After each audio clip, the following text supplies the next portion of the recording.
Roma 7. Arti hukum Taurat. Ayat yang pertama.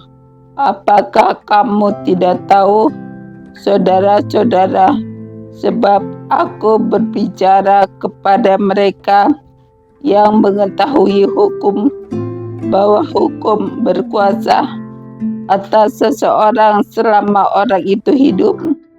Ayat yang kedua. Sebab seorang istri terikat oleh hukum kepada suaminya selama suaminya itu hidup.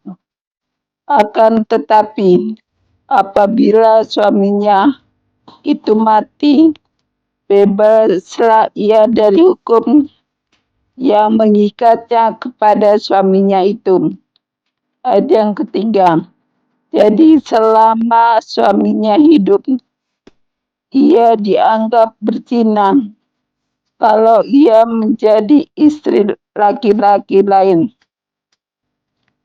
Tetapi jika suaminya telah mati, ia bebas dari hukum, sehingga ia bukanlah berzina kalau ia menjadi istri laki-laki lain.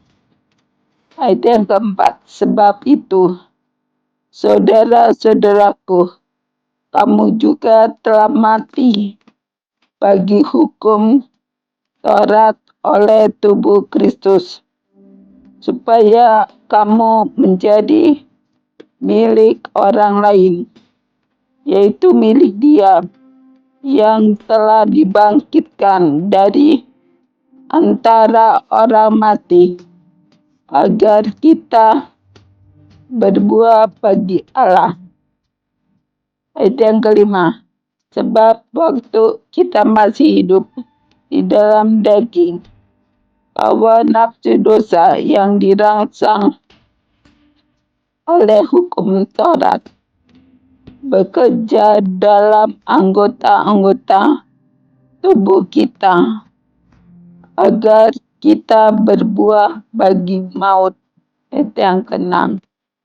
Tetapi sekarang kita telah dibebaskan dari hukum Taurat, sebab kita telah mati bagi Dia yang mengurung kita, sehingga kita sekarang melayani dalam keadaan baru menurut roh, dan bukan dalam keadaan lama menurut huruf hukum Taurat. Ayat yang ketujuh.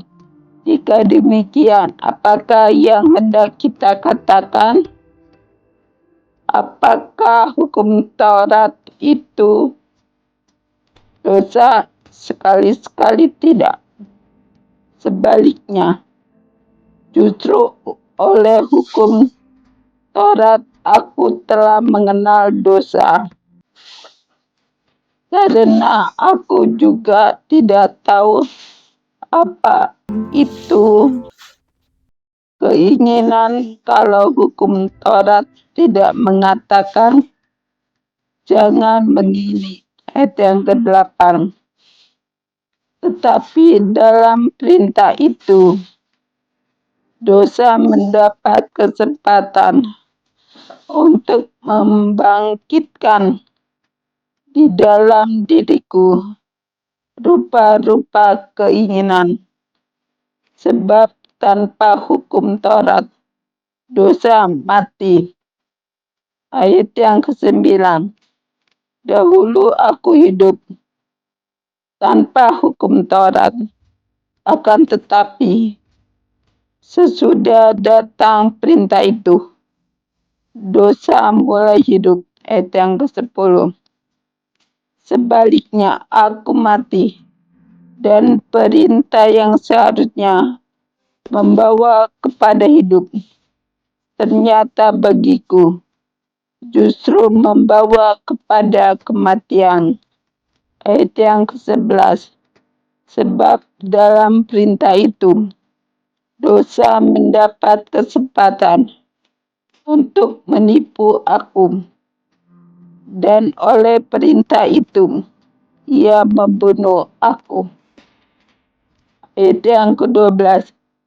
Jadi hukum Taurat adalah kudus, dan perintah itu juga adalah kudus, benar dan baik.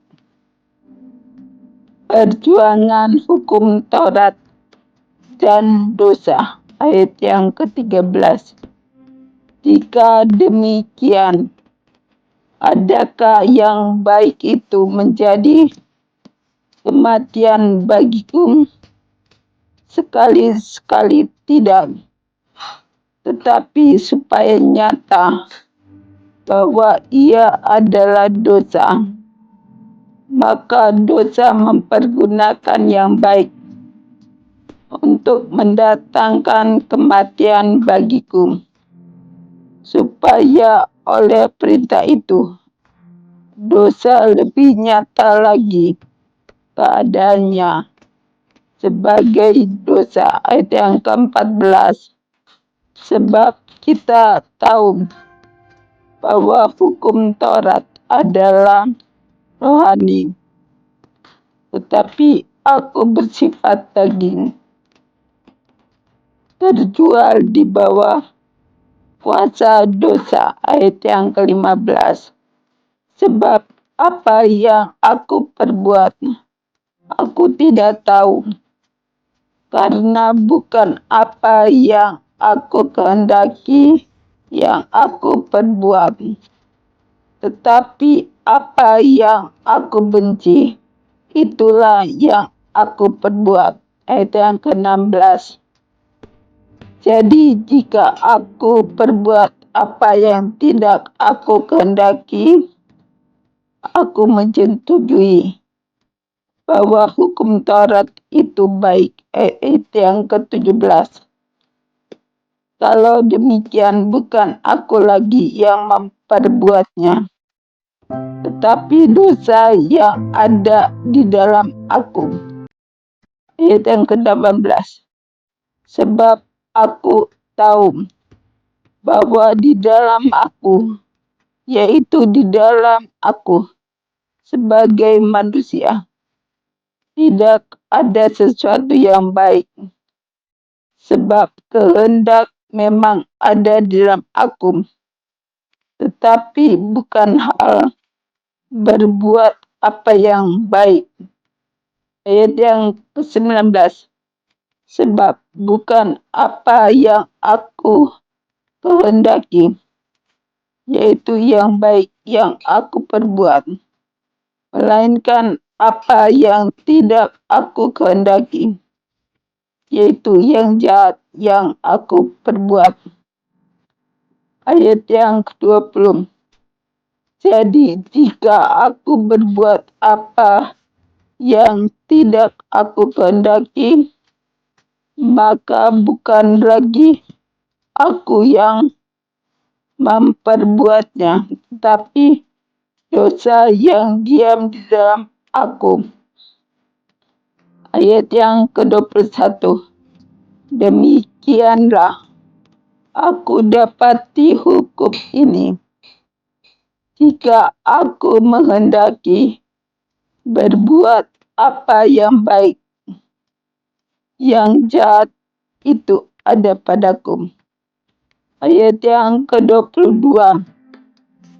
Sebab di dalam batinku aku suka akan hukum Allah.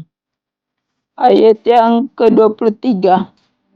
Tetapi di dalam anggota-anggota tubuhku, aku melihat hukum lain yang berjuang melawan hukum akal budiku, dan membuat aku menjadi tawanan hukum dosa yang ada di dalam anggota-anggota tubuhku. Ayat yang ke-24.